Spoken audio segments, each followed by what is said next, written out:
सपने देखने चाहिए। सपने वो होते हैं जो पूरे होते हैं तो आपका पूरी दुनिया बदल सकती है। और सपना ऐसा ही कुछ एक देखा था संजू सैमसन ने 2024 के टी20 वर्ल्ड कप में, जब वो टीम का तो हिस्सा थे लेकिन प्लेइंग 11 का हिस्सा नहीं थे। फिर आई न्यूजीलैंड सीरीज और उसके बाद एक आया हार्ट ब्रेक और वो टीम से बाहर हो गए। मतलब लगा कि टीम के अंदर आ सकते थे और उसके बाद बाहर हो गए।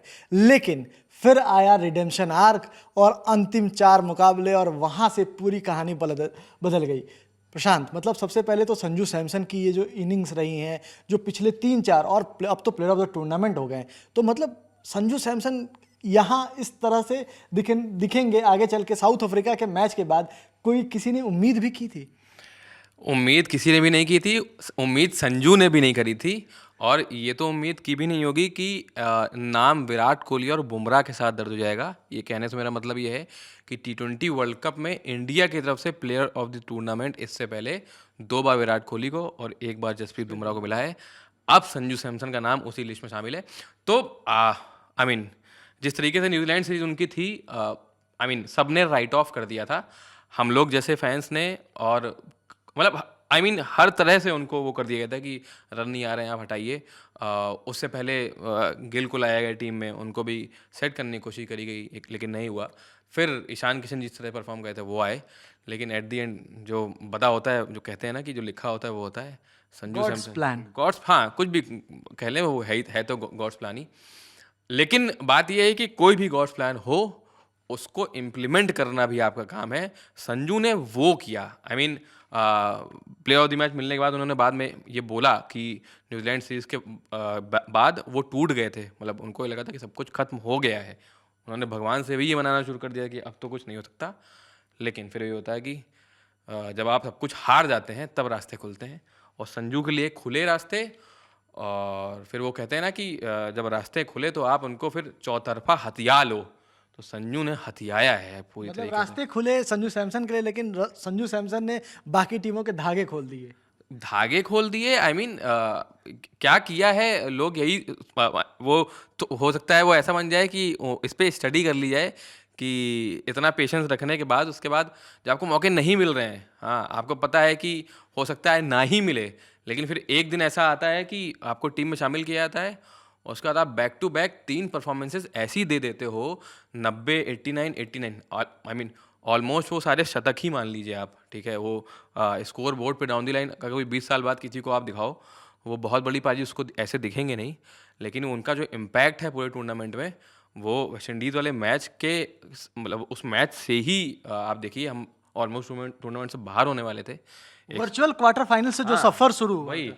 वो इतना बड़ा चेज़ करवाना, 97 की पारी खेलना नाबाद वो भी, तो ये इसके लिए मेंटल रिजॉल्व और जिगरा चाहिए। संजू में वो था। संजू सैमसन ने एक और बात बताई है जिसमें उन्होंने बताया है कि जो क्रिकेट के भगवान कहे जाते हैं अपने देश में, सचिन तेंदुलकर, और अपने देश में और बाकी जगह पे भी उनकी जो इज्जत है वो बहुत अलग है। और जब ऐसे प्लेयर का गाइडेंस आपके साथ हो तो फिर क्या होगा वो हमें रिजल्ट के तौर पे संजू सैमसन के इस इनिंग्स में दिखता है। तो संजू सैमसन ने सचिन को लेकर क्या बताया है? हाँ, तो उन्होंने जब यही बताया, जब वो एकदम डाउन एंड आउट थे, परफॉर्मेंसेस नहीं आ रही थी या टीम में उसके बाद चांस नहीं मिल रहा था, तो वो ऑस्ट्रेलिया में थे, ठीक है। इसके बारे में उन्होंने कई बार जिक्र किया है। उन्होंने कभी ये नहीं बताया कि वो ऑस्ट्रेलिया में थे, लेकिन हाँ, उन्होंने ये बोलते थे कि मैं छुट्टी पे था। हाँ, मैं एकदम क्रिकेट से दूर हो गया था। अमूमन आप जब किसी चीज़ से परेशान होते हो, तो आप यही करते हो कि आप कुछ दिन के लिए दूर जाते हो, और उसके बाद खुद एक सेल्फ इंट्रोस्पेक्शन कह लीजिए, कुछ भी कह लीजिए। तो संजू उस फेज़ में थे। उस फेज़ में संजू का साथ दिया सचिन तेंदुलकर ने। आप समझिए, मतलब इंडिया का एक महानतम खिलाड़ी, हाँ, उन्होंने संजू को कांस्टेंट, उन संजू के टच में रहे, उन्होंने उनको गाइड किया। और कल भी, मैच था 8 मार्च को, 7 मार्च को भी सचिन ने उनको कॉल किया, जस्ट ये पूछने के लिए कि वो मेंटली कैसा फील कर रहे हैं। तो संजू ने बताया कि इस बीच, और ना कि संजू, उन्होंने बाकी सीनियर प्लेयर्स की भी बात करी। किसी का नाम नहीं लिया, लेकिन अब उन सीनियर प्लेयर्स में विराट कोहली, रोहित शर्मा, धोनी सारे आते हैं। धोनी जो उनके अब सीएसके में कप्तान होने वाले हैं। तो पक्का अगर कोई ऐसे सीनियर प्लेयर्स के पास रीच आउट करेगा तो वो गाइडेंस देंगे। वो बताएंगे कि आप क्या गलत कर रहे हो, वो बताएंगे कि आपको मेंटली बड़े मैचों में कैसे जाना चाहिए। अगर सचिन से कल बात हुई तो उन्होंने बताया होगा कि अपना एक्सपीरियंस शेयर किया होगा कि बड़े मैचों के लिए मैं ऐसे तैयारी करता था। तो वो सारी चीज़ें हैं, तो वो सारी चीज़ें संजू के लिए काम करी हैं और वो मैदान पे भी दिखा है, ये बात है। बिल्कुल। और एक जो बात कही थी संजू सैमसन ने कि विजुअलाइजेशन, जो वो लगातार 2024 टी20 वर्ल्ड कप से एक विजुअलाइजेशन कर रहे थे कि मैं अपनी टीम को जिता रहा हूँ, मैं अपनी टीम के लिए मैच जिताऊ पारी खेल रहा हूँ।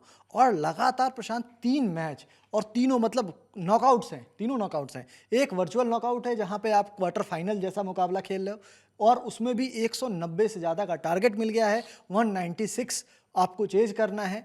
और उसके बाद 2 ऐसी पारियां जिसने प्लेटफॉर्म सेट की कि टीम इंडिया 2 बार 250 से ज़्यादा, वो भी सेमीफाइनल और फाइनल जैसे मुकाबले में जाकर के बनाती है, और उसका प्लेटफॉर्म सेट करने का क्रेडिट जाता है संजू सैमसन को। तो विजुअलाइजेशन की जो बात विराट कोहली भी बहुत करते हैं कि विजुअलाइजेशन में करता था, तो एक जो बात संजू सैमसन ने कही थी कि विराट कोहली से मैंने बहुत कुछ सीखा है, वो लगता है कहीं ना कहीं कि वो सिर्फ ऐसे बोलने वाली बात नहीं है कि सीखा है, मतलब हर पारी में जा करके उस तरीके से उसी कंसिस्टेंसी से रन बनाना, मतलब टीम इंडिया को विराट कोहली की कमी नहीं खलने देना, ये अपने आप में बहुत बड़ी बात होती है। हाँ, मतलब किसी भी बड़े खिलाड़ी की, विराट कोहली जैसे खिलाड़ी को ऐसे महान खिलाड़ियों को कोई रिप्लेस नहीं कर सकता। अब कल को बुमराह इस टीम में नहीं होंगे, रिटायर हो जाएंगे, तो हम कभी भी हम कोई भी एक्सपेक्ट नहीं कर सकता कि बुमराह जैसा कोई बॉलर हमको मिल जाए। बिल्कुल। बुमराह एक अलग लीग में ही है।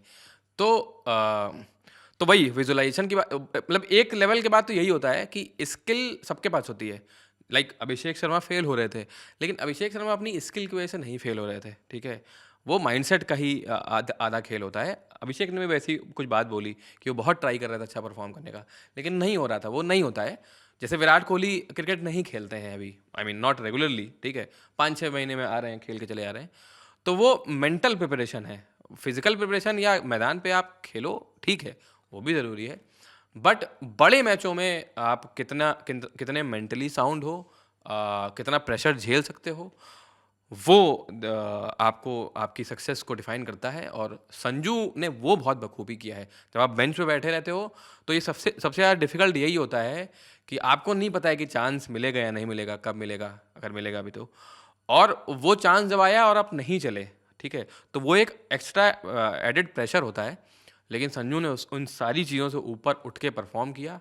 और वैसे बड़े टूर्नामेंट में मैन ऑफ द टूर्नामेंट लेना, वो भी जब आप सिर्फ 4-5 गेम खेले हो, सबसे बड़ी चीज़ वो है।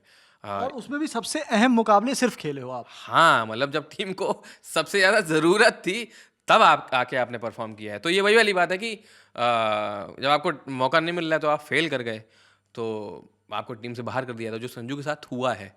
लेकिन अब उनको मौका मिला है, और ऐसे इंपॉर्टेंट मैचेस में मौका मिला है, और वहाँ उन्होंने वो करके दिखाया है।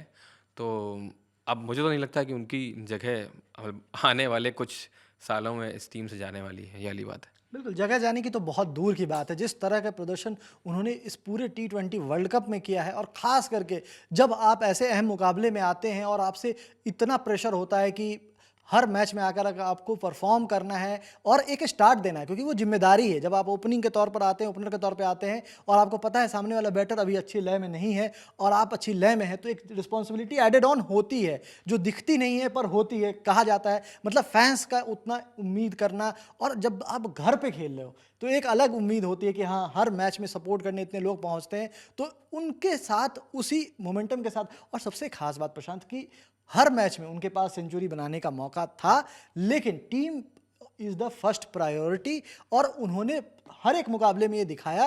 पहले मैच में उन्होंने कोई एरियल शॉट्स नहीं खेले जानबूझ के, क्योंकि वहाँ ज़रूरत नहीं थी, और फिर हमने पिछले 2 मुकाबलों में देखा है कि वो एरियल शॉट्स किस तरीके का लगाते हैं और कितने छक्के वो मारते हैं। आज भी मुकाबले में 8 छक्के उन्होंने लगाए। नहीं नहीं, 8 छक्के आज लगाए। आप एक और चीज़ देखिए, जब तक अभिषेक शर्मा हिट कर रहे थे, संजू नहीं हिट कर रहे थे, संजू बहुत आराम से खेल रहे थे। तो वो दिखाता है कि वो दोनों तरीके के गेम खेल सकते हैं, वो एंकर भी कर सकते हैं। और जब संजू के अभिषेक के आउट होने के बाद संजू ने चार्ज लिया है, और क्या बखूबी चार्ज लिया है, मतलब गजब की हिटिंग। उन्होंने दिखा दिया कि मैं दोनों तरीके के गेम खेल सकता हूँ। अगर आपको चाहिए कि मैं टिक के खेल पाऊँ और खड़ा रहूँ, और अगर एक एंड से विकेट गिर रहे हैं तो एक छोर संभाले रखूँ, वो भी कर सकते हैं। और जब हिट करने की बात आएगी तो बंदा बाउंड्री पार भी लगा सकता है हर गेंद को, ये बात है। बिल्कुल।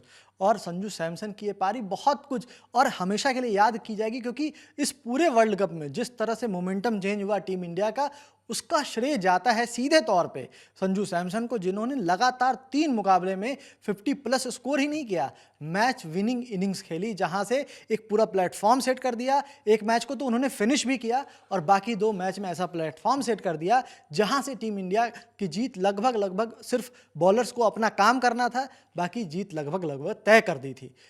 संजू सैमसन के इस पूरे प्रदर्शन पे, पूरे टूर्नामेंट में जिस तरह से आकर के और खास 4 मैच में जिस तरह से उन्होंने परफॉर्म किया, उसे लेकर आपका क्या राय है, आप कमेंट बॉक्स में लिख करके बताइए। इस वीडियो में मेरा साथ दिया प्रशांत ने, मैं सुकांत। देखते रहिए ललन टॉप स्पोर्ट्स और ललन टॉप। धन्यवाद।